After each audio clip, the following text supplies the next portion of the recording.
Hey everyone, welcome to PunkCast. My name is William Maxwell. I'm a student of Web3 and the owner of Punk2469. CryptoPunks are 10,000 uniquely generated characters stored permanently on the Ethereum blockchain. No punk is the same. This is a show dedicated to celebrating the punks behind the punk. My hope for this podcast is that we capture the essence of the punk culture, elevate the brand and the individual behind the punk. One last thing. Projects discussed on the show is not financial advice.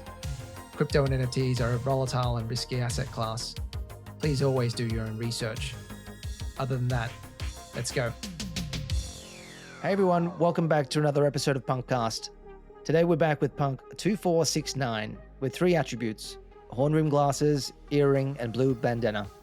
In real life, he's a seasoned entrepreneur, founding many companies and currently running a multinational company called Ito Group, and also the NFT project called jpeg.io that lets you borrow, lend, and yield. In his spare time, he literally farms, raising cattle and honeybees, and is also a hardcore ultra-marathon runner. Please welcome ArigatoPunk, or Ari for short, to the show. Ari, how are you? I'm fine. I'm gonna make a quick little correction to you there. I have 4 attributes to this wonderful punk of mine. You missed that I'm a smiley. And so that's one of, hopefully, my defining attributes. So I just wanted to get that in there. No, my bad. I've messed up twice. So you correct me on the number this morning, which was a 6'9", and also with the smiley face. My apologies. Yes, of course, a smiley face is a beautiful punk. That's right, particularly if your morning starts out with a 6'9". But mate, people won't be able to see it, but you look extremely relaxed. Looks like you're sitting on the front porch of your veranda with a beautiful sort of backdrop. Like, where are you? Like, what's the current situation at the moment? yeah, so I'm sitting at my house here in Hawaii. I'm very fortunate to be able to live here, but this is one of 2 places I've got on the islands, and this one happens to be the cattle ranch. Amazing. Would love to sort of get into some of this story, but why don't you start off with how you got your handle ArigatoPunk? Well, I've spent a lot of time in Japan in my life. I went to Japan the first time when I was 16 years old as a disgruntled high school student who chose becoming an exchange student over some less attractive paths I could have taken. And the program that I was on decided to send me to Japan. It wasn't my choice. It was the first time I'd actually been outside of the United States in my life. And I ended up on the northernmost coast of the northernmost island, where I was in a town even smaller than the one I came from. And it was a cold place. You can actually walk to Siberia there in January and February. The ocean freezes 2 to 3 meters thick. But yeah, that got me into the Japanese side of things. And a number of years ago, I found myself wondering at how lucky I'd been in life, and just feeling an enormous amount of gratitude about it, and understanding that part of it was definitely due to hard work, but part of it was also due to luck and timing and all sorts of things. And so it was just a conscious decision on my side to kind of adopt this, trying to be more arigato about just life on a day-to-day basis. Amazing. And so take us back. You mentioned program. What sort of program sent you over to Japan? That was actually Rotary Club. So Rotary Club is a civic organization that has run an international exchange program for years. And I knew about it because we'd had Rotary Club exchange students stay at our place when I was young. And, it wasn't something that was high on my radar of things to do, but it was certainly above some of the other choices I was given at that point in my life. So it was the best choice. And, there's that thought, and I forget who was the one who came up with it, but that if you have if you've got a set of choices in front of you, choose the one that offers the most opportunity for luck. And this one offered me a lot of opportunities for luck and a lot of other things, and really worked out well. this might be a silly question, but Rotary Club, I see that floating around in Australia as well. What is Rotary Club like? What is a civic club? What do they do? Oh, Lions Club is another one. The the Masons are another.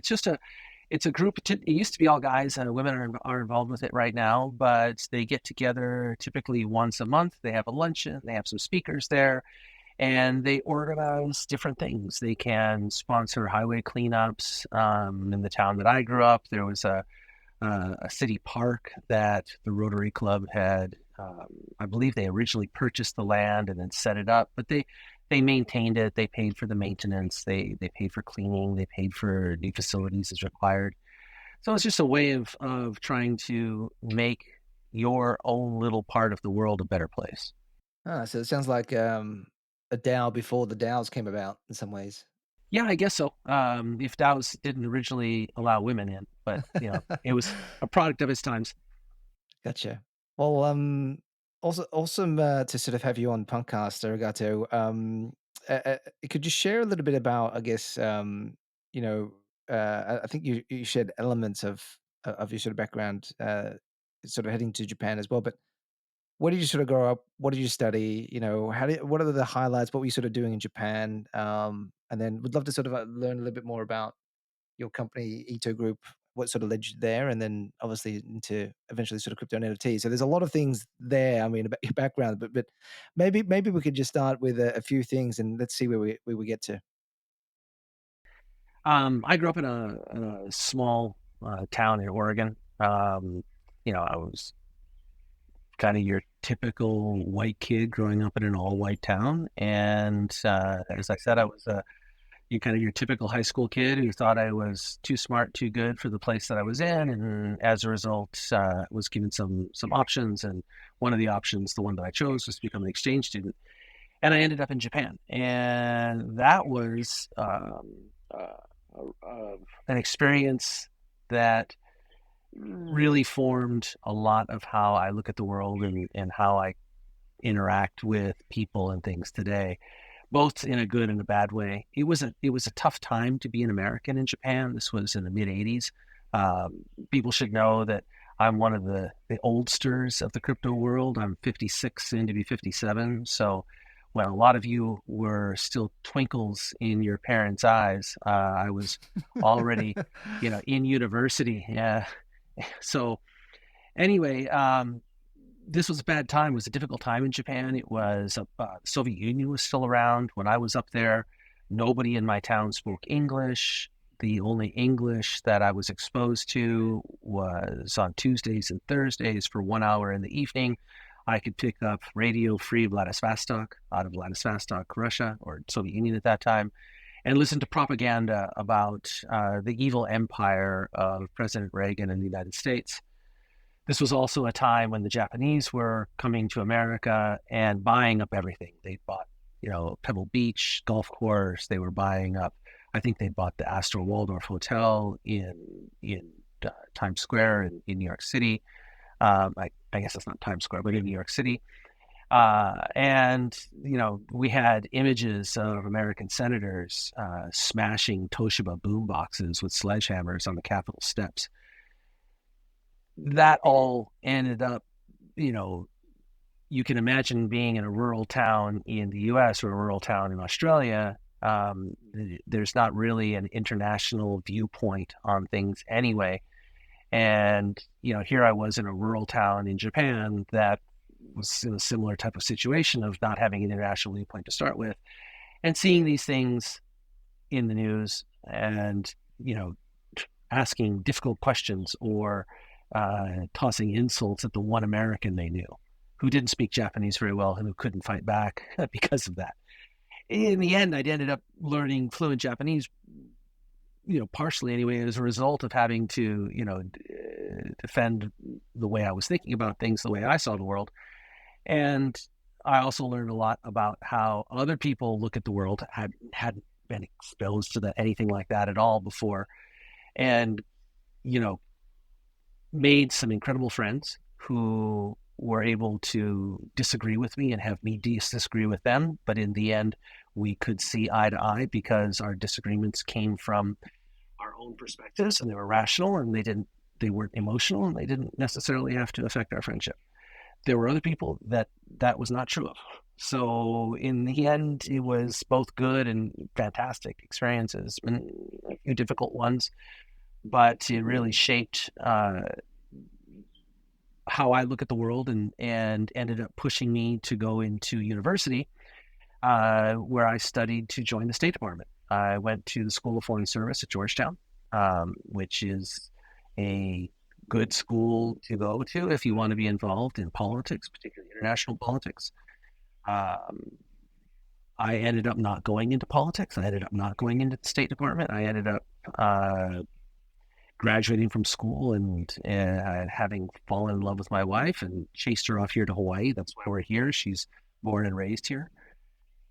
And then after a year in Hawaii, where I spent a year working actually as a freelance photojournalist for Japanese newspapers, I ended up getting a Mombusho Fellowship, which is, it's the Japanese equivalent of a Fulbright, I guess. They give it out to 100 students around the world. They all get to come to Japan and do graduate level work, research for 2 years. I did that. And then when I finished that, during that time, I actually had set up a couple companies. One was importing some specialized engineering software from the US, and the other one was doing translations, actually, for the Japanese Ministry of International Trade and Industry. I got to do wonderfully complex and thrilling translations of things like a detailed analysis of the Japanese automobile parts distribution network in northwestern Japan. It was thrilling stuff. But my fellowship was ending, and with it, my visa was going to expire. So I was looking for opportunities. I came back to the United States and actually interviewed with a number of large U.S. multinational high-tech firms, Hewlett-Packard, Tektronix, Intel.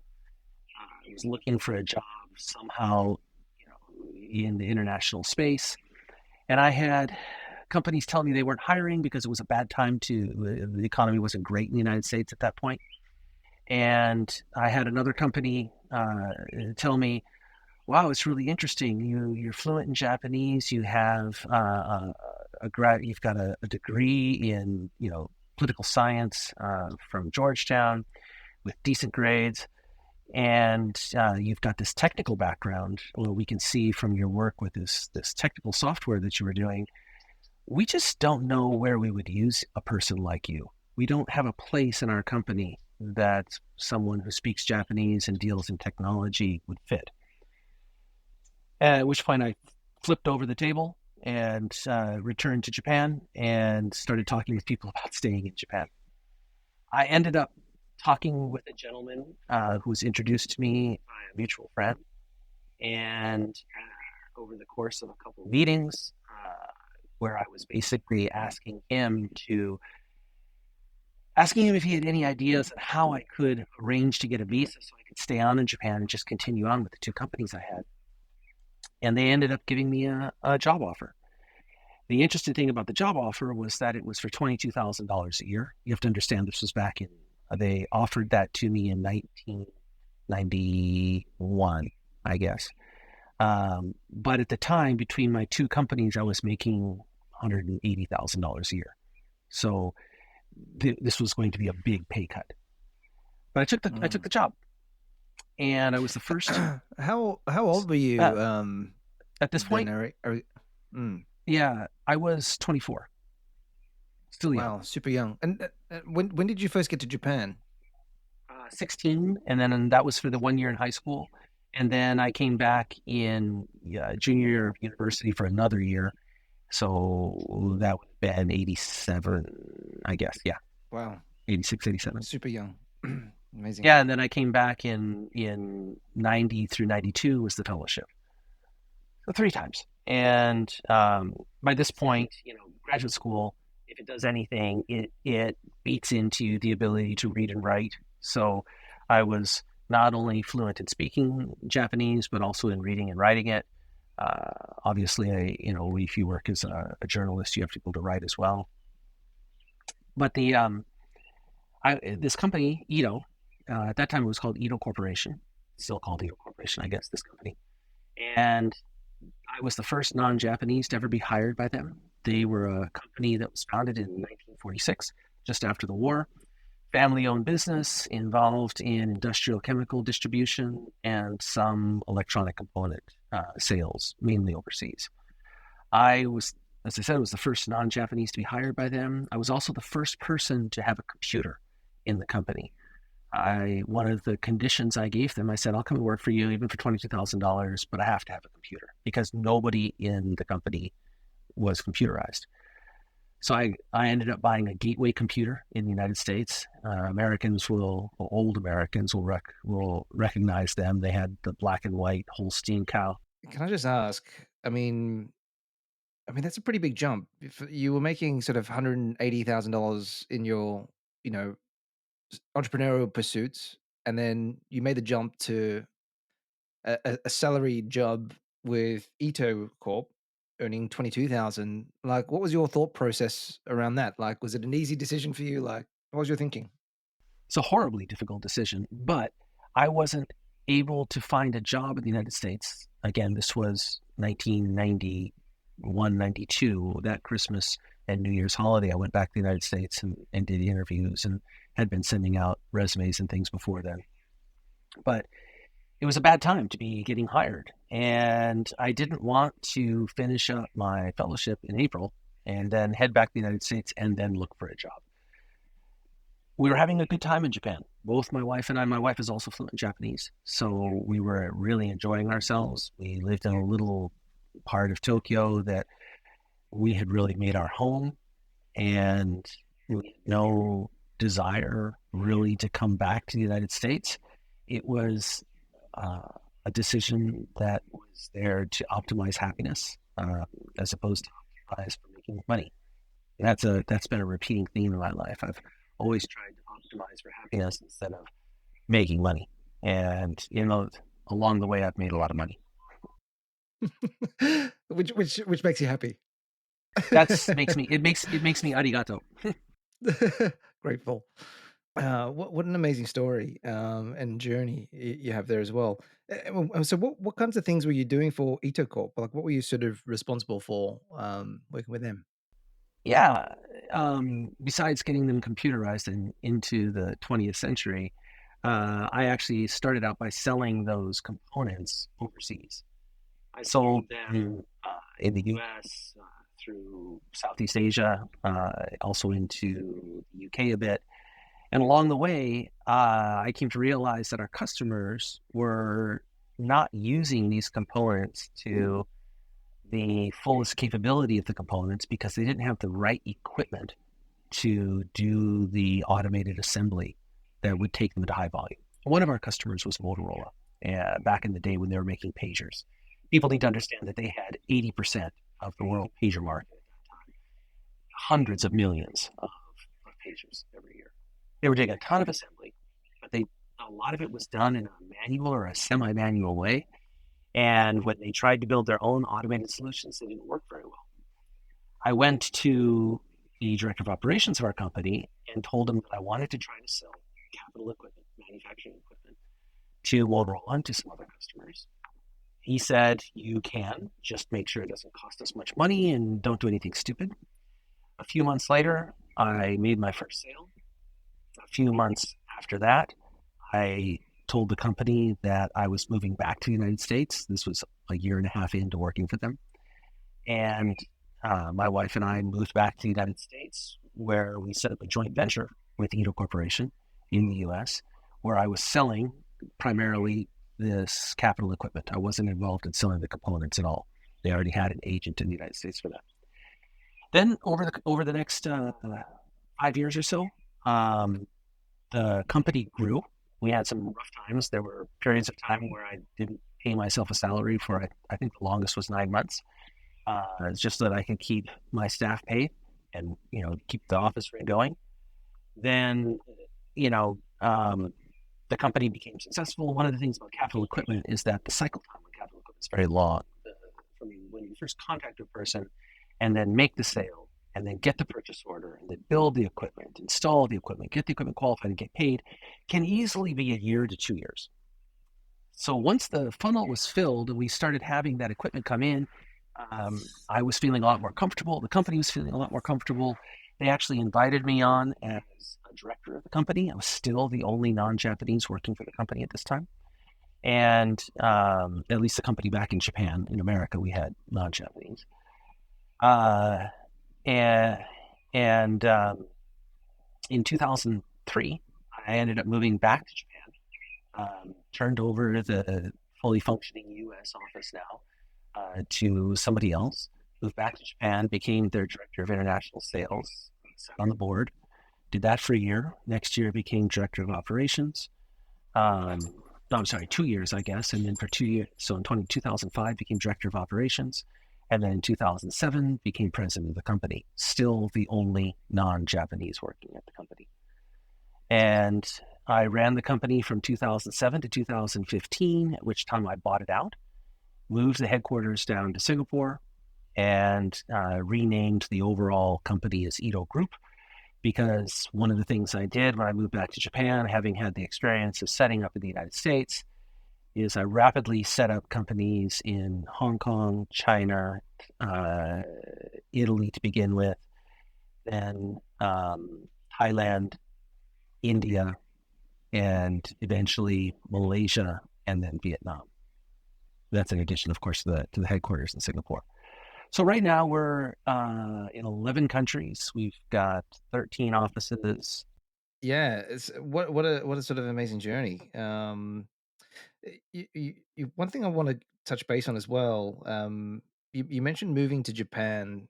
I think sort of changed your sort of view of the world. Like, what was it about sort of Japan and the culture and the people um, that sort of changed your view of the world? Obviously Japan is a special place to me, and for a lot of people, it's a unique culture. It really is. But I think at least early on, and the primary change it made to me was simply recognizing that there's a whole other world out there besides America and besides this rural country music, pickup trucks, dogs, guns, state fairs, hunting deer, getting a job when you got out of high school and working at the mill. There was something way beyond that, and that where I came from wasn't bad. None of what I just listed off is bad. It's just not everything, right? Um, there is, I think, in large countries that are separated from other parts of the world by oceans or friendly neighbors, and Australia would be another one where it becomes very easy to look inside and not outside. And for a country as big and as powerful as the United States, which Australia is a little different in that regard, Americans just take America with them everywhere they go in the world and expect everybody else to follow suit. And I couldn't do that in Japan. Um, one of the things that is, I think, unique about Japan compared to other countries is that its culture is very strong and very sticky. Japanese people are another group that when they go overseas, they take their country with them. They take their culture with them. And they're polite about it, but they very much expect the rest of the world to follow suit. So, I think it was that understanding that there was something much bigger out there, much more diverse out there than what I had grown up with. And that allowed me to it forced me into thinking about things in a more open manner and being more accepting of things and not immediately categorizing it, putting it in a box and saying, well, that's weird, that tastes weird, that looks weird, that smells weird, that sounds weird. It's not that it's weird, it's that you haven't been exposed to it. And so get exposed to it and it's not weird anymore. No, I think the things that you're sort of describing absolutely resonate with me, and in some ways, like I'm based out of Hong Kong normally, but home is Australia, and I think if I was to stay here, I think it would be very difficult to get perspective on many different things. I think the local news here captures, a robbery at the local bakery or something like that. And that would be the extent, it's very insular until you sort of get out. When you get to somewhere like Hong Kong, it becomes a lot more international, and you're meeting people that are thinking differently as well, right? So I think that's really special. That was definitely it for me. Yeah. Amazing. And then what's your story into crypto? That's a very happy and sad story at the same time. I mentioned that I was into computers back in, at least when I started out with Ito. I actually started out with computers very, very young. I had an original Apple II. I had an Apple II Plus, and then I had an Apple II Plus, and then I had an Apple III.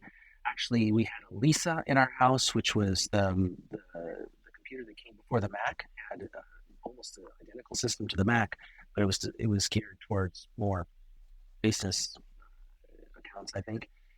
But I grew up with computers, and I programmed a lot when I was a kid. This is an example of how much I programmed as a kid, and it's sad that I lost this. But when I was in high school, I was programming on an Apple II Plus, and I was programming in a language called Integer Basic. Basic is a horribly backwards language today, but back then that's what was available. And Integer Basic was Integer Basic because it didn't have a floating point processor. I was writing a game, and I needed a floating point capability. So in assembly, I actually wrote a floating point assembly routine so that I could calculate in assembly using this assembly routine and then pull the answers back into Integer Basic, where I would have to parse them because I could only bring them in as a whole number, as an integer. So if I needed 92.3, I would bring in 923, and then I have to parse that into a 92 value and a 3 value and use those in calculations. So I was really into programming. Then I got to college, and I was really into beers and girls, and I didn't program so much. So that all went away. So anyway, I still had all this computer background in me, and was really into computers all through college, even though beers and girls were more important. When I was working in Japan later on in 2012, 2013, I had a Christmas, New Year's holiday off, and I'd been reading about Bitcoin, had seen some stuff about it, and I thought to myself, I'm going to spin up a node.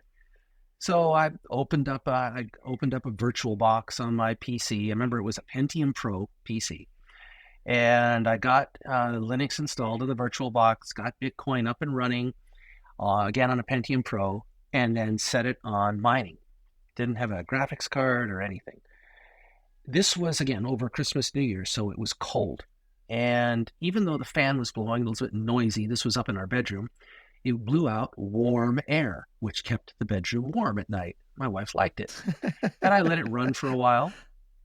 And it definitely, at that point, Bitcoin, I think, if I remember correctly, was like $2 or $3 each. And I actually was mining coins every once in a while. Then it got to be May, I think it was. And now it's well into spring, almost summer. My wife said, that thing is so noisy and it's so hot, you shut it down. So I shut it down. And I remember when I shut it down, I was in a pool. I wasn't originally in a pool, and then I moved to a pool, but I had 9 point something Bitcoin. And I shut it down. And I remember looking at the price, and again, it was like $2 or $3, $2 and something. I made $20. Definitely spent more than $20 on electricity to do this, but it was a fun experiment. Put it away. Was it that summer? I think it was that summer. Maybe it was the next summer. I can't remember. Either that summer or the next summer. I think it was maybe the next summer. I upgraded my computer, bought a new computer, installed everything, took everything over, set it all up, wiped all the hard drives. And a few weeks after doing this, got some announcement that Bitcoin was at $1,000, I think. And I remember going, oh my God, and going back and looking, through my hard drives. And I knew which hard drive it'd been on. And that thing had been wiped clean and had a whole bunch of stuff written over the top of it. I tried every tool in the book to pull off the old data and save it, but it just wasn't happening. And just decided that, all right, threw that away. Yeah, ouch. So this is now 2014 fall, maybe, kind of a thing. Said, I'm going to look at things. By this point, it wasn't really economical to self-mine on Bitcoin unless you had a graphics card. I didn't have a good graphics card. Was still watching things. I started reading about this new Bitcoin by one of the big Bitcoin, or this new Bitcoin thing by one of the original Bitcoin guys, this guy named Vitalik Buterin, that I'd read a few things he'd written, and I was like, this guy's smart, man. He's a young, little, skinny, alien-looking guy, but man, he's smart. And I started following that in 2015, and then wasn't following it super closely, didn't get in on the original ICO for Ethereum, but in 2016, made my first purchase of Ethereum by sending a little bit of Bitcoin, because I had bought some Bitcoin along the way through Mt. Gox and all of that.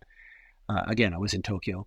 So and this is back, still freaks and geeks days for crypto. So there was somebody I was chatting with on Bitcoin Talk, the forum. Remember, he's an Israeli guy, and he had Ethereum. He posted up, does anybody want to buy my Ethereum? I think I'm going to go back to Bitcoin. I chatted with him, and I sent him Bitcoin, and after he received it, he sent me back Ethereum. No DEX, no intermediary, just one geek sending another geek, internet magic money. Totally trust. Yeah, it's so funny because we're supposed to be working towards trustlessness. And here I am in the ultimate trust situation. Like, all right, I'll send it to you first, and then you can send it to me. Yeah, and I bought my first Bitcoin then. I think the cost was right around $2 each Bitcoin, or each Ethereum. Sorry, I bought my first Ethereum then. And then I bought a whole bunch more Ethereum up at around 8, a whole bunch more at around 12, and then some ridiculous amounts at 20 and 40. Now you're living happily ever after. Yeah, it's been really good. I've joked with people that there is this bittersweet thing. As I mentioned before, I've always optimized my life for happiness over money, and yet somehow along the way I've made money. One of the things I did here that still causes me occasional twangs of anxiety and pain is that I cashed out a lot of Ethereum, thousands of Ethereum, at around $800 in order to buy this ranch. And, I ended up with a ranch on Hawaii that, I get to raise cattle, and I've got peacocks running around, and it's quiet up here. I'm in the midst of installing a solar system, at which point I will be entirely off the grid. And it's giving me a lot of happiness. But then I see Bitcoin at today $2,200, but at one point up at $4,800, and I think, oh, I sold so much at $800, because it's lucky to buy Ethereum at $2 or $8. I really think so. There has to be some foresight there, but really you're just buying in, and there's so much luck involved at that point. It's less luck and more grit, more conviction to not sell it at 100, not sell it at 200, not sell it at 300, 400, 500, 600, 700, 800. Because if you bought it at 8 and you're selling it at 800, it's 100x, and you're still going to hold on to it, right? That's the part I think that a lot of people don't give enough credit to for the early investors, the early buyers of Ethereum and Bitcoin. They did get lucky buying early, but the fact that they held it had nothing to do with luck. Unless somebody lost a wallet for someone lost their wallet in 2013 and then found it again in 2023, right? So I do have twangs about that, but I have a really good life, and it's really hard to complain about it. Well, arigato for sharing that story. It makes me feel a little bit better about some of my my mishaps as well. But yeah, I can sort of imagine. Well, on a punk side though, on the punk side, I claimed 3 punks for free from Larva Labs when it came out in 2017, and held on to them for not very long. I held on to them until I bought them because I was like, this is these stupid little things. But there weren't that many things you could do with Ethereum yet. There were a bunch of ICOs that were out, but there wasn't anything that you could really buy. You just bought another coin. And so I claimed these 3. And then I noticed that there's a marketplace for them. And I thought, well, that's cool. I'll try that as well. So I listed them on the marketplace, and they immediately sold. And I didn't come back in and get a CryptoPunk again until 2021. So that was painful. Well, so Arigato, had no idea you were a punk claimer. So maybe we can find your wallets as well, and I'll list you as a punk claimer, because there's only a very small handful of you that are still around. And also the other side too is, are you familiar with the V1 punks? You might actually have some V1 punks. You can check for your wallets as well for those 3 punks. So you want to hear? Okay. I probably, if I really were to go and invest time, I might be able to figure out the wallet. You have to understand, this was back, I was using the Ethereum Mist wallet, and I remember, and this was a long time ago. And I remember moving from that Ethereum Mist Etherbase wallet to, I think it was MetaMask, and thinking, oh my God, this is so much nicer.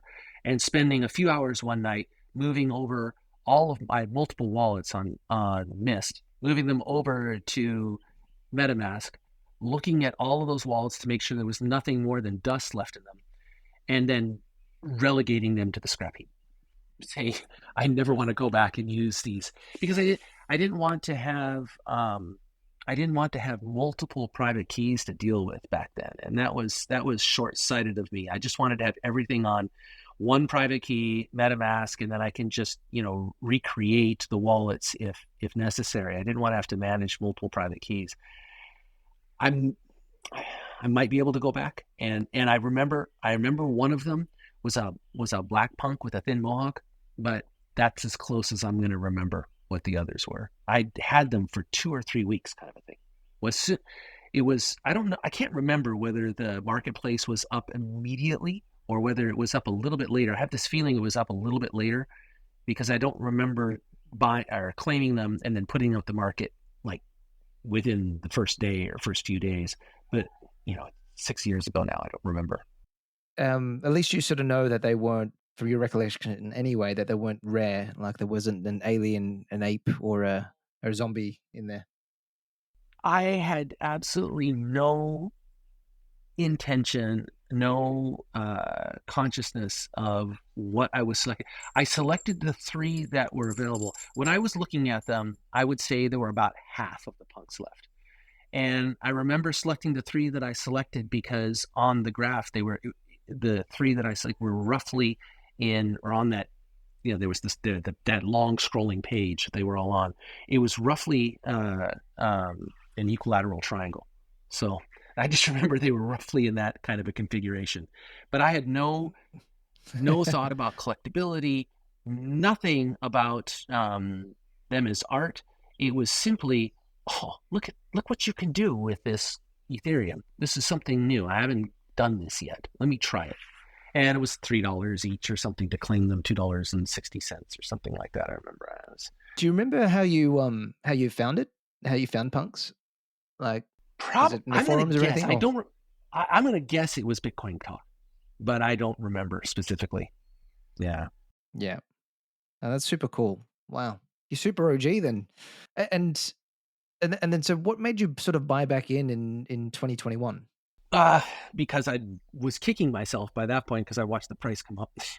And at that point, also I had, I bought this ranch. I had done well with Ethereum, and this was, this to me, not having a CryptoPunk was one of my biggest L's, one of my biggest losses on my records. I was like, dang it, I was there, and I got rid of it, and it just bothered me.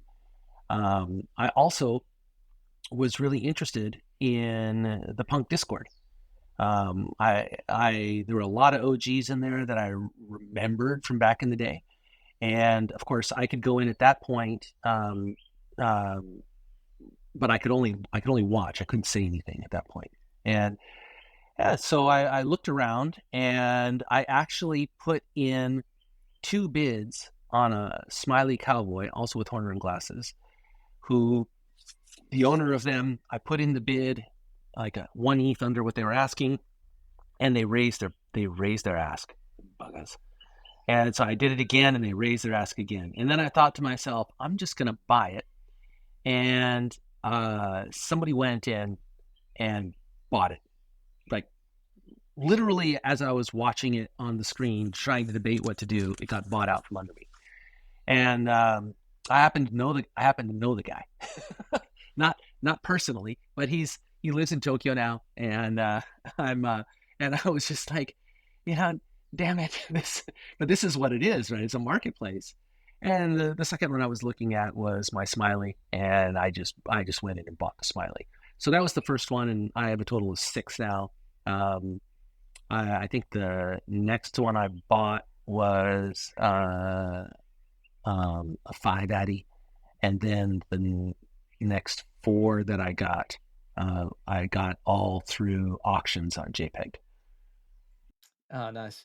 Yeah, I see. I've got your other sort of punks as well. So you got a few female punks. You've got a beautiful wild white with hot Yep, lipstick. that's Marilyn. 7258. Yeah, she's a classic. Beautiful one, that one. Yeah, and I really love your 6502. Is the do rag with the buck teeth? It's sort of, is he an albino as well, right? Yeah, he is. And yep, that's Hank. They've all got names and backstories. I've given them all. So, Hank is Hank. But the best thing about Hank is that he's 6502, which is the original designator for the original Apple CPUs. So again, my geek side comes fully out here. Awesome. And were you looking at any specific traits, or were you just sort of browsing and sort of felt which one sort of appealed to you the most? Yeah, so as I said, the 5 Atty, I forget what the number is. I don't know it off the top of my head. That 5057. Yeah. He's got the Yeah. Chin strap, classic shades. Mold. Right, and it's a great color combination on him, I think. He's just color coordinated from his shades down to his chin strap. And that one I specifically chose for aesthetics. And I wanted a 5 Atty. Couldn't quite afford the 6 Atty. So what did you name him? 5057. Oh shoot. He's the one actually that I've thought about that I've done the least with. It'll come to me, but he's a software programmer living in Seattle. So I can't remember his name, but he's a software programmer living in Seattle. Yeah, he looks cool. Well, also awesome punk collection as well, and I do love your punk as well. He's got that blue bandana and the smile. He's got a really je ne sais quoi. Sort of he's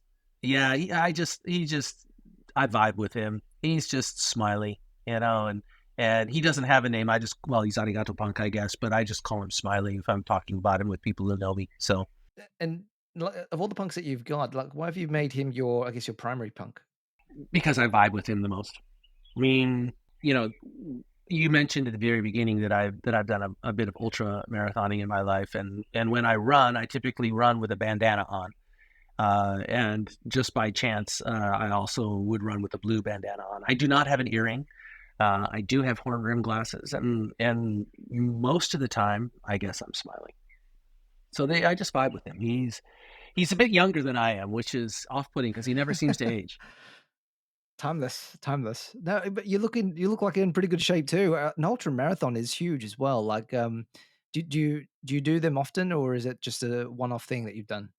No, I did multiple of them for a number of years. I was actually quite I wasn't obese, but I was verging on obese in 2012, 2013 actually, and in 2014 when I was living in Tokyo in the summer, I was cajoled over lunch break at my office by some of the other people that work there into signing up for the Tokyo Marathon lottery. The Tokyo Marathon lottery is, now I think it's like 16 or 17 people apply for every person who gets accepted in the lottery. At that time, really I believe it was 11 at that time. I signed up for it, and of course I won. And I remember learning about it in September and thinking, well, I got to lose a bunch of weight and start running because it was the first weekend of February. At that time, I think it was the last weekend of January. Anyway, that time frame, I was going to have to run a marathon. Between September and Christmas, I lost 17 and a half kilos and ended up running my marathon in just over 4 hours, 4 hours and 11 minutes. Wow. Yeah. Great time. And that was okay. It was the end of January, beginning of February. I think it was the end of January. And then in April, I ran my first 100K. And DNF, did not finish on that one because I twisted my ankle, ended up with a class 3 sprain and a completely torn ligament that I still haven't reattached. But I sprained my ankle almost at the start line and ended up running 40 kilometers through the mountains before I gave up. I got what's called compartmental syndrome on my calf. Yeah. And it's where your skin swells up. You swell up so much from the sprain that your skin splits open to relieve the pressure. Oh shit. It sucked.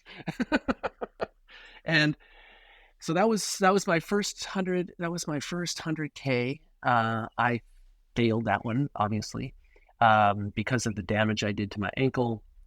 I wasn't able really to run for about 6 to 8 months, but I signed up for the same race the following year in April, finished that one, and then did my first multi-day stage marathon or ultra marathon in Bhutan in July. That one was, I think, 250 kilometers. But the crazy thing for that one was 250 kilometers, 6 days, 5.5 days of running. So the 6th day is a short day. But 18,000 meters of delta. So 18,000 meters of up-down over that course. That's crazy. Yeah, so 6,000 a day. That's brutal. So, yeah, and then the next one I ran after that was one called the Grand to Grand, which is in the United States, and you start on the north rim of the Grand Canyon. You run across the desert, up just around the borders of Zion and Bryce National Parks, and you finish up this thing called the Grand Escalade. But that one was 270-some kilometers through the desert. That one was my first self-supported race, which means that you carry everything for the entire race on your back. The only thing you get when you come into camp is a tent and water. So you carry all your food, your backpack, your sleeping bag, your pad, your change of clothes, everything you need, your first aid, all of that. And then the last one I did was actually Southern Island of New Zealand. And that one broke me because that one was 335 kilometers through the, was it Cook Peak, right? Cook's Peak, Mount Cook. Yeah, that area. And that one utterly broke me, and I haven't run one since then. That's crazy. So presumably your colleagues at work stopped cajoling you after all this. Well, I that 100K that I ran in April after I said, they got me in, they cajoled me into doing this, and I was like, okay, guys, you got me running, and I've lost all this weight, and we're gonna run this marathon with you, but now you're gonna do something for me, and I cajoled them into running this 100K with me, which is why when I sprained my ankle right near the starting line, I couldn't back out because it was a team of 4. It's a type of race where you have a team of 4. The entire team has to enter and exit each checkpoint together. So it's a real camaraderie and team building thing. And if during the course of the race, 100 kilometers, one of the 4 can drop out, and as a team of 3, you can still finish. But any more than that, the team has to leave. So when I dropped out after the 5th stage, I guess it was, these guys continued on without me into the night, and then And then after like at 10 o'clock at night or something, they said, nah, we're out of here. We're done. So they DNF'd also. And then we all came back that following year and reclaimed our pride. Insane. Geez, well, absolute respect to you. I'm trying to run my first marathon in January, but my training hasn't been Excellent. going that great. But I think Well, you still got a little bit of time. Yeah. When in January? I think it's the 21st. So I got into the Hong Kong Standard Chartered marathon there. Yep. I've only done half marathons before in the past, so I think I'm a If little you bit can run a under. half, you can run a full. That's at the end of a half, you're as tired as you're going to be at any point in the full. It's just physically. Mentally is the part that's going to be the challenge. And Yeah. you know what? You're going to get to kilometer 30 to 35, somewhere in there, and you're going to go, this sucks. And the only thing you can say to yourself is, yep, but in another 10K or so, it's going to feel so good. And you just keep repeating that to yourself. And my mantra when I get to that stage is, the faster I go, the sooner I'm done. The faster I go, the sooner I'm done. And just keep repeating that over and over and over again. And, you repeat a lie long enough, you start to believe it. Yeah. Oh, wow. Geez, absolute sort of respect for your endurance and your mental sort of I tell you, fortitude to get through that.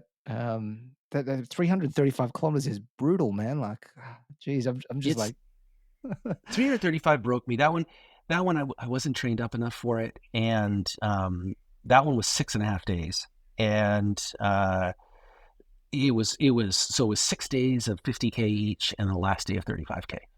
And so it's 6 days in a row of running more than a marathon, significantly more than a marathon. But and then the way it's set up actually is the third day is what they call the long day. And that one happened to be 93K that day. But you start out at one morning, and then I finished the 93K at like 1 a.m. the following day. But then you get that next day off. But there were people on that race that started out at 8 o'clock in the morning on the third day and then finished at like 4 p.m. on the fourth day. So, it is. But that one broke me a bit. And I got to say, running ultramarathons, particularly the staged ones where you're just doing it day after day after day, isn't particularly good for you. For me, it was very good mentally. But almost every doctor who has done any kind of research or dealt with people who are doing that kind of extreme sport will tell you that this really isn't good for you. Your body isn't designed to do this. And the reason it hurts so damn much is because it's really not good for you and your body wasn't designed to do this. And, I'm in, like I said, I'm 56, coming up on 57. It's just not worth it anymore. So why did you do this? Why did you sign up for these ultra marathons? I mean, they are absolutely punishing. Like, and you're a busy man as well. You've got everything all set up for you. Like, why put yourself through it? Because I was a busy man. Some people can meditate, and they will calm their inner voices, their inner demons, whatever it is that is troubling them through meditation. I'm not able to do that. That's not how I work. When you run, and you may have seen this in training already, when you run, and if you run far enough, you'll definitely see this, you get to a point, some people call it the zone, whatever, you get to this point where you're in a meditative state. And there actually was a very strong tradition of this in Japan. Everybody talks about Zazen, which is the Zen meditation where you sit and you meditate. But there was also a strong tradition in Japan in the past called Sozen, where Za means to sit, the sitting meditation, and So means to run. And these monks would run these courses in the mountains. And the idea was that they would get to a point where the ego drops away and you get to this state of being exactly who you are without any of the baggage that ego brings along with it. And for me, that was always very, very important. I felt, even in my training, when I was training for some of these ultramarathons, I was running 100 miles, 160K a week. And I mean, as you're training for a marathon right now, you can imagine how much time that takes, right? The ability to get into this Zen state, and the fact that I couldn't be on my computer and I couldn't be talking on my mobile phone during the training was absolutely cathartic and healthy for me. And then during the races, I would always go completely tech-free. We had, there are people that take along their phones and take along cameras and take along all sorts of things that help them out with their, to keep them on track. I have gone either with just an analog watch or with nothing at all. No phone, no camera, no watch, no GPS, no nothing. Just me and a trail and my body telling me what I can and cannot do. And that was very healthy mentally for me while I was doing it. The other thing I think that's really important for stuff like this, and for where I was in my life at that point, is that we get used to too many things that make our lives easy. We get used to having your mobile phone and having, the world's information at your fingertips. We get used to, in my case, because at this point I was president of the company, flying in business class. We get used to electricity and hot water and being able to go out and have a good meal at a restaurant, because there's so many in Tokyo or Hong Kong or Sydney or wherever we are. You do this for a week, you're just happy to have water and soap. And I've likened it to the hard reset, to shutting down the computer, letting it cool off, and rebooting it with fresh operating system and everything, because it allows you to come back and see things in a way that maybe you forgot how to look at them. And that was always really important to me. Which links back to grateful and arigato in some ways. Yeah. It's selfish in some ways. But if something makes you happy and doesn't hurt other people, go ahead and be as selfish as you want, I say. Yeah, absolutely. I think the things that you're sort of saying are absolutely spot on. I think the thing about running, when you get to that sort of meditative state, I mean, you're only really thinking about your next breath and the next step, and mentally, you're just gonna have to switch off that monkey brain, which I really struggle with every day. So I yeah, think we all do. Yeah. I mean, so many of the people that are in crypto, particularly, are in it because it's so easy to be obsessive compulsive about it, right? I mean, it's 24/7, it's nonstop. If there aren't people trading, there are machines trading. And this is a way to, people go out and say, touch grass. This is the ultra marathons, I think, are the ultimate way of touching grass, particularly if it's self-supported and you're carrying everything that you need, everything that you're allowed to have to survive on your back. Insane. What a story. And yeah, I don't know if I'll ever do an ultra, but maybe I can just get through this marathon. I'll be just as happy, but I'll be cheering you on the sidelines if you ever decide to do another one. I hope you do go and do an ultra at some point. Anybody who can complete a marathon can complete an ultra. Anybody who can complete a half marathon can complete a marathon. Ultras in a lot of ways are easier than marathons, I think, because you're on trails almost always.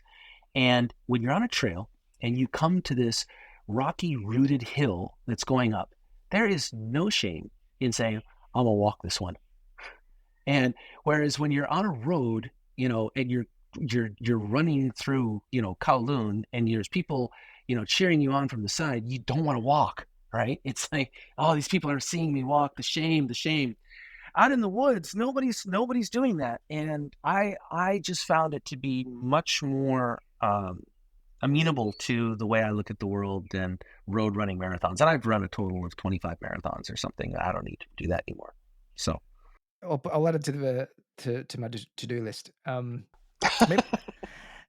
Maybe switching gears a little bit. You mentioned JPEG'd. yes, Maybe we could quickly talk about that and what you're sort of doing there, because it is an interesting project, especially in the right. space at the moment. You mentioned at the beginning. I didn't quite hear what you said. So I'm involved with JPEG. I'm not a member of the team. I am probably outside of the team one of the top holders of the token. and I've participated both in the auctions and doing everything else there. But JPEG it's a great program, and it's a program I think that's good, particularly for punks. There are 100 and some punks that are collateralized on it right now. It is a borrowing and lending program that uses NFTs as collateral. It is based on kind of the maker model, so DAI, the maker DAI model, in that you collateralize on maker with Ethereum and then you mint DAI. On JPEG, you collateralize with a native NFT, a native Ethereum NFT, and then you are able to borrow against that NFT subject to whatever the rules are in place. In the case of CryptoPunks, because they hold their value so well, and in this downturn they dropped, but they never dropped horribly like some of the others did. And you can borrow Ether at 5% fixed APR or US dollars at 2% fixed APR. They're open-ended loans, which means you pay them back as you want to. And in my case, what I've done is I have all 6, including my Smiley. They've been collateralized now for, coming on 20 months, I'm going to guess. I have never been forced into any repayment. I have done some repayments in the past just to make my heart feel a little better, sleep better at night, but was never forced into any repayments. And during that time, I've only borrowed Ether. During that time, I've taken that Ether and I've had it in places that earn me interest. And interest, mostly what I've done is actually stake them in the PETH, which is JPEG's synthetic version of ETH that they lend to you, and ETH pool on Curve. So I borrow PETH, I take my own ETH and match it, and then I stake that on Curve. And in 18 months, borrowing from 6 punks and then staking an equal amount of ETH, so I double it essentially, I have earned at this point somewhere close to 200 ETH in interest, which is crazy, right? You can't earn as much anymore. Right now I'm earning about 16-17%, which is great. No complaints at all on that. But at one point I was earning 45%, which was, at one point it was absolutely insane. It was an ETH a day at one point, I remember. And this was, of course, ETH was worth less then. But I just watch it come in, and, people can look at that as income. What I look at it is I'm reducing the cost basis of my purchase on my punks. So my Smiley now, which I bought for 28 ETH, I think, 26 ETH, somewhere around there, he's free now. His cost basis is down to 0.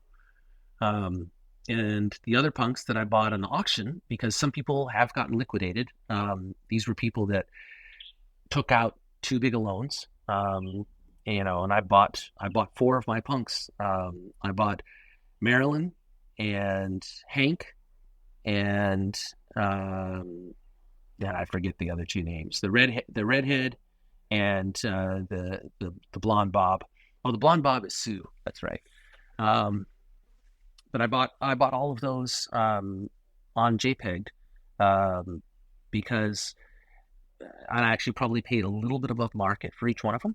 But I bought them and immediately took them in and staked them. So nice. So if I get it right, basically the actual asset is matched to the Oracle price floor, and whenever that fluctuates, right, it's a chain link.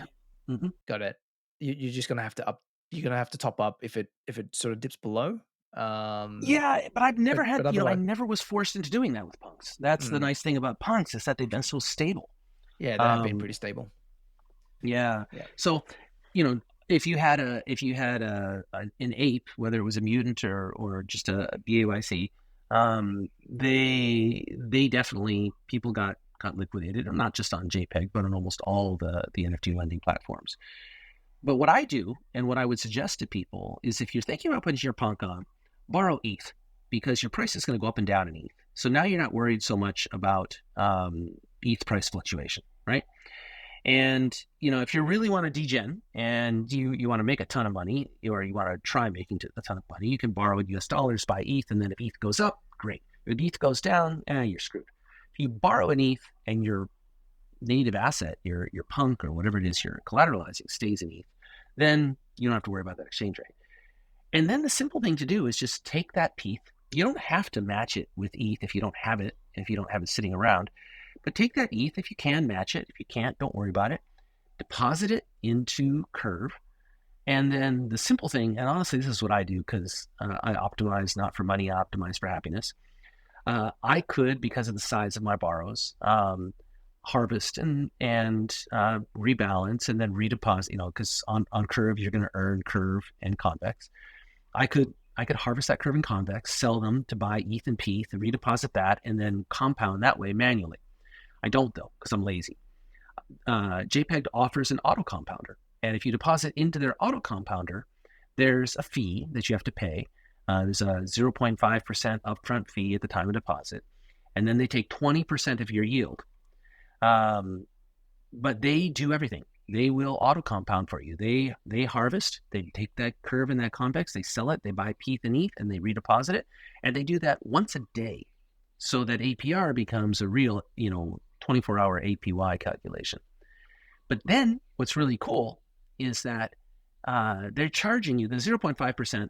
Forget about it. That's gone. That's the protocols. You just have to live with that. But the 20% of your yield that they're taking, if it's 16% now, that ends up being 3.3% of your yield. They're going to take a fifth of that, 20% of it. They actually, if you end up taking your auto compound deposits, you put it in a thing called the Citadel, and then they rebate that yield to you in JPEG tokens themselves. And you say to yourself, well, the JPEG tokens, so it's a Ponzi thing, and they're just giving you their free, their free tokens, and it doesn't cost them anything. That's true, but I think one of the reasons I've been so adamant about supporting JPEG is that from day one, the token has, essentially day one, say after 30 days, the token has been undervalued. And right now, the JPEG token, if you look at the market cap of it, and if you can look at the fully diluted market cap, it's worth less than what JPEG has in its treasury, even subtracting out their own JPEG tokens. So JPEG they're the third largest DAO holder of CVX tokens. I think it's Frax and somebody else are larger. I forget who the other one is. They're the third largest holders of CVX. They also have a huge stash of Curve, and then they've got a lot of ETH that they've been real smart about buying.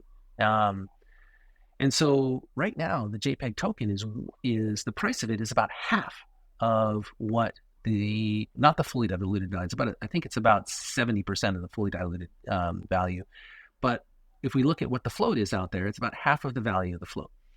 So because you're having to pay 20% of your yield up front and then get rebated that in JPEG, you're essentially being forced into a TWAP of purchasing JPEG every day. You're just getting a little bit of JPEG. It's actually every block. You're getting a little bit of JPEG every block. And so if you think JPEG is at least going to hold its value, which it should because it's only half of treasury, then it's a good deal. If it's not a good deal, you're still paying 20%, but you're not having to auto compound yourself, and you sleep well at night, and it's easy. And then if it does change on you, the great thing about having everything inside the JPEG protocol is that you just go to the Citadel, you go to the JPEG website, you go to the Citadel, you take your money out of the Citadel, you take your money out of the auto compounder, and you repay your loan all inside the same website. There's no having to buy this token and sell this token and try to figure out is now a good time to buy or sell. You just take PETH out and then you pay your PETH back and it's all done. So if you're looking at, I always tell people that borrow at about with punks, it's a 70% to 80% loan to value depending on how you're set up.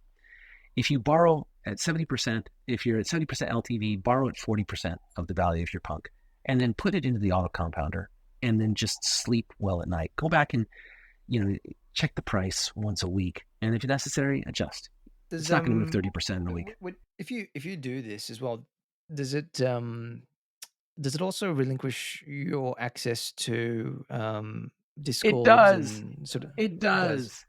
And so we would love to get the Punk Discord to talk with our devs, because obviously when you deposit your Punk, there's a receipt token that comes out. And it would be so wonderful if the Discord allowed these receipt tokens in.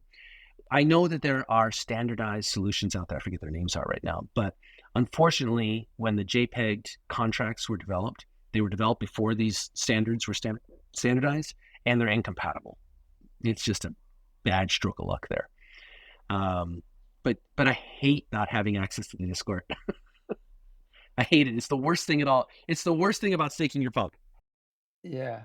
But also, like, if you had any other assets as well, it would be nice to, so for example, if an airdrop came up. That happens. They do have, you don't have to worry about missing airdrops. That part's all set. They have just like a lot of the other NFT protocols have. JPEG has the flash claim capability, so you don't lose out on airdrops.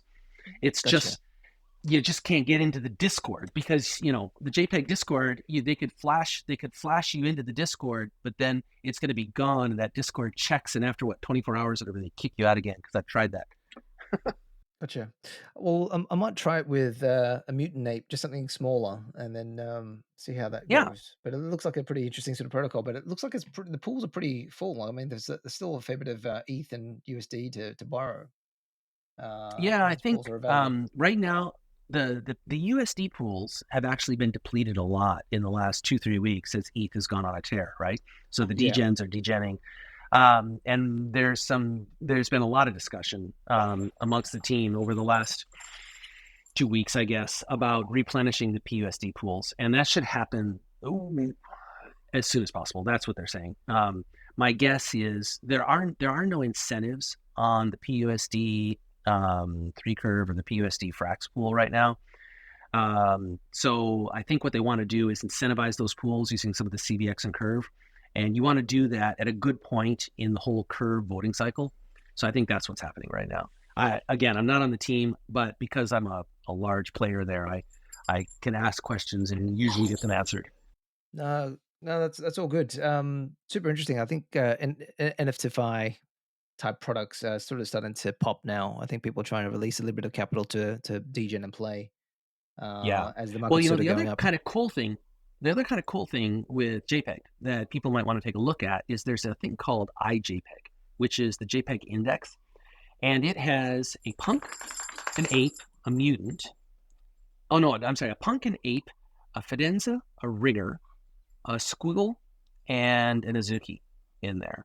But just like you buy into an index fund, you can actually go in and buy a share of iJPEG. I think it's a sushi swap pool. And this allows you to get partial ownership without having to go through the whole fractionalized thing, which, at one point was big, but then kind of failed to take off. But and if you do that, you can then take your iJPEG shares and deposit them back on the platform to earn yield there as well. The same way as I was talking about. And you don't have to worry about the compounding or anything. And it's, Azuki's I'm not such a huge fan of. The rest of those are golden, I think. They're going to, fidenzas and ringers and squiggles aren't going anywhere. No, this is super cool. It's a different way that I probably haven't looked at unlocking some capital off the balance sheet for some of this stuff and just getting it to better use. Listen, if you want to hit me up, you know how to reach me now. So I'd be happy to walk you through it. If there are any other punks out there who also want to do it, DM me either on Discord. You'll find me as ArigatoPunk, or on Twitter as ArigatoPunk.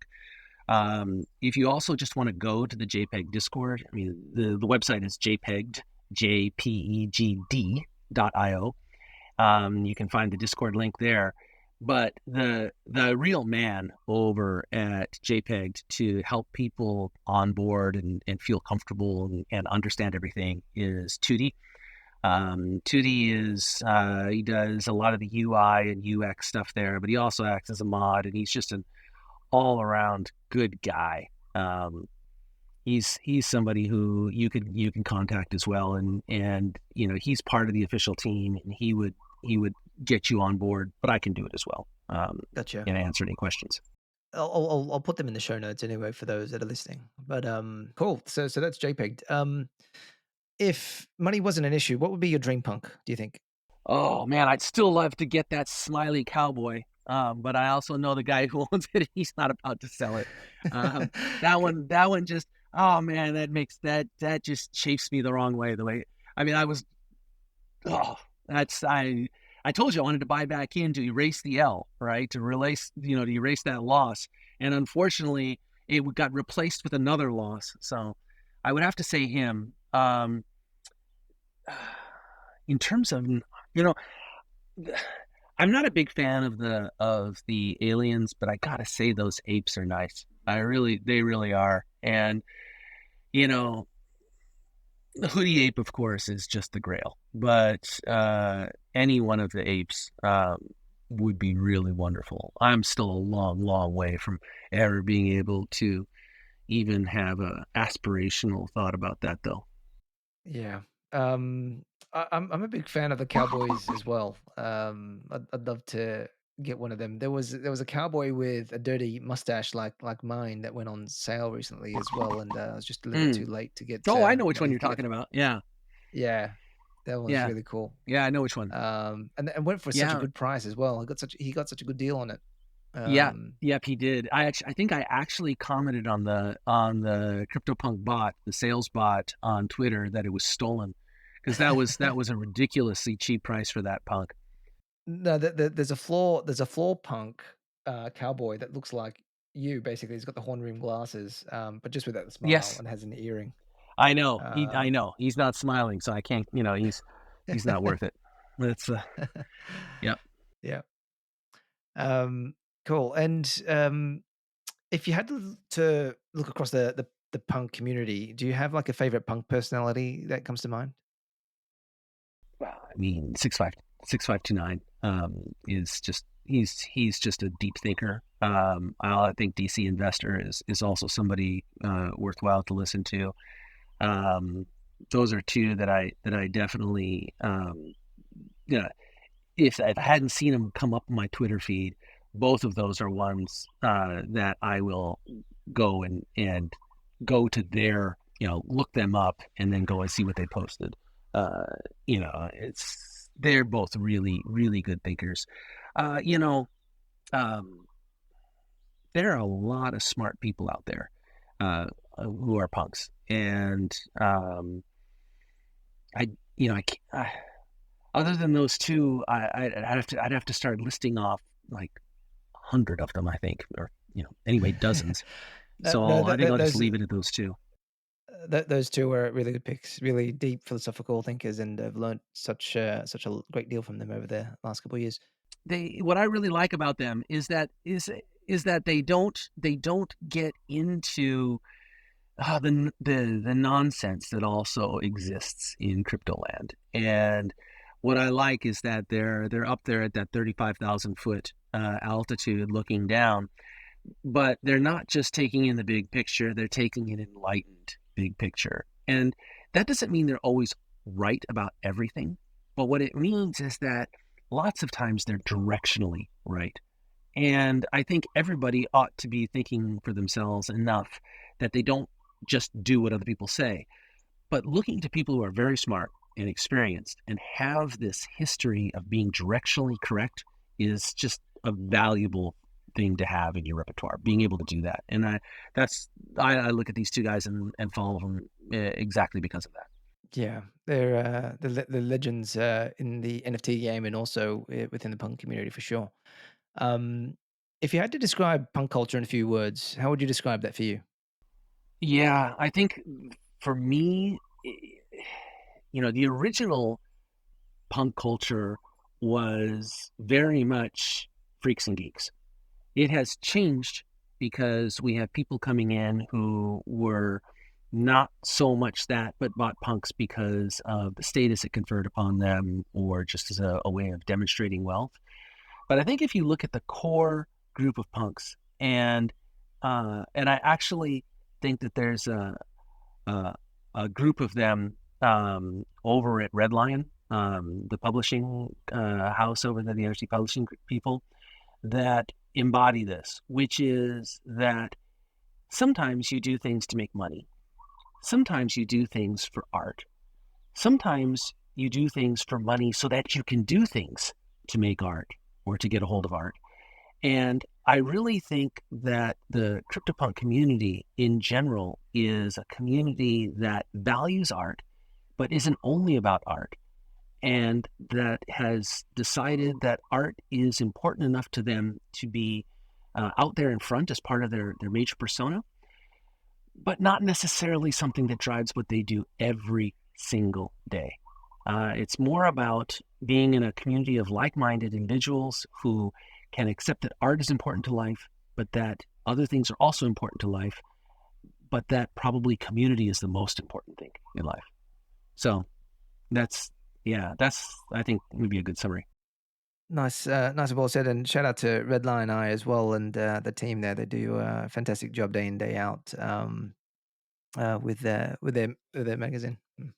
They are strictly idealistic, principled, and stubborn in equal measure.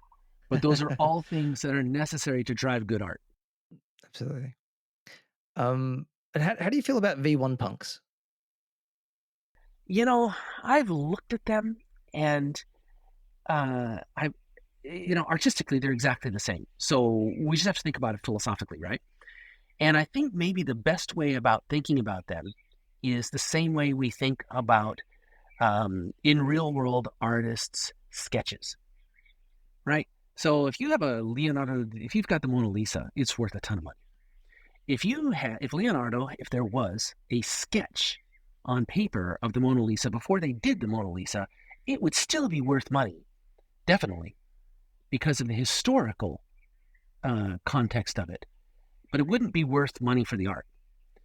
And so therefore, it's going to be worth less than the final Mona Lisa. And I really think B1 punks, they're the sketches. They're the original outlines, and this is what they wanted to do, but it wasn't the final product yet.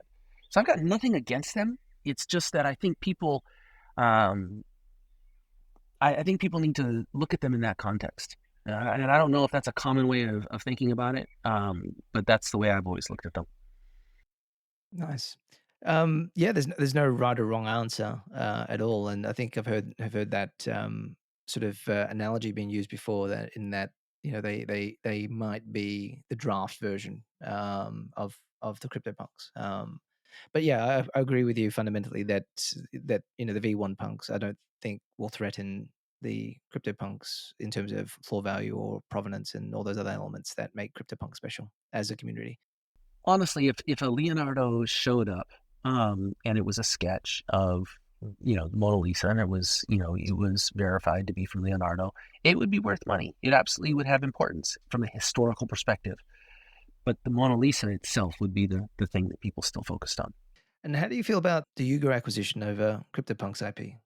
Ambivalent, as long as they leave us alone. That's when they announced the purchase, my initial reaction was a bit of a pucker, because I didn't understand what was going to happen. I think now they've demonstrated that they don't want to mess with it too much. Having Noah come on the team, I think was I think that it certainly made me feel better about what was happening. I've got nothing against Yuga.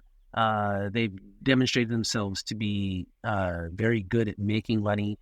Hopefully for them, this is a way for them to be but the purchase of CryptoPunks is hopefully a way for them to give back to the community by buying something and then just being able to say, we bought it, we're just going to let it be. But we'll see. My guess is that they've got their eye more on Meebits than on CryptoPunks. Yeah, I think they've got their eyes on everything, right? So they're juggling a lot of brands in their portfolio. But I think with Natalie there as well, I don't think CryptoPunks are missing a beat either. But net, I think it's a positive thing. I'm with you on that.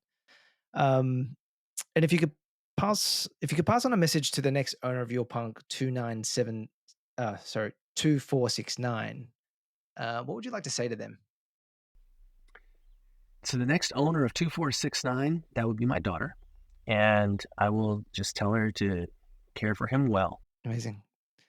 Ari, this has been a really fun The other ones I'll sell. Of course. Buy another ranch. Yeah, well, we'll see where they go. Yeah. Ari, this has been super fun. Thank you so much for joining PunkCast. Really love getting to know you and your backstory, and what a story it is, and super fascinating to think and know that there are punks like you that are still out there, that I haven't heard the story of, and I'm sure other punks in the community will be just as delighted to hear it as much as I did. Any sort of last closing comments for you, and what's the best way for people to find you? The best way for people to find me is probably on Twitter under ArigatoPunk. Discord also, you could search and find me under ArigatoPunk. And I'm not on every day, thank God, but I am on multiple times a week, so people would definitely be able to reach me there. In terms of the last thing I would say is, I know it's cliche at this point, but we're coming into another bull market. And go out, make sure you go out and touch grass. And don't just do it when you feel you have to, because by then it's too late. Build space within your life to be happy and not obsessively fixated on things. And you're just going to live a happier life. You're going to be a happier person, and the money's going to come. The people in this community are here still very early. You're going to be better off if you just go out and let nature take its course, and go on a hike every once in a while. Leave your phone at home. Take a watch, but just go out and be a human. Don't be an accessory or an extension of your computer or your phone. Fantastic. Arigato. Thanks so much. And guys, for those that are listening, Ari is suggesting that everybody do an ultra marathon at least. Everybody can do one. And I tell you, anyone who wants to do one and wants advice, I will tell you how to do it, and I will tell you it will suck, but at the end, you will think it's the best thing you've ever done in your life, and it will be. Amazing. Arigato gozaimasu. Again, thank you so much again for joining PunkCast. And guys, that wraps up another PunkCast for this week. And we'll be back next week with another punk. Bye for now.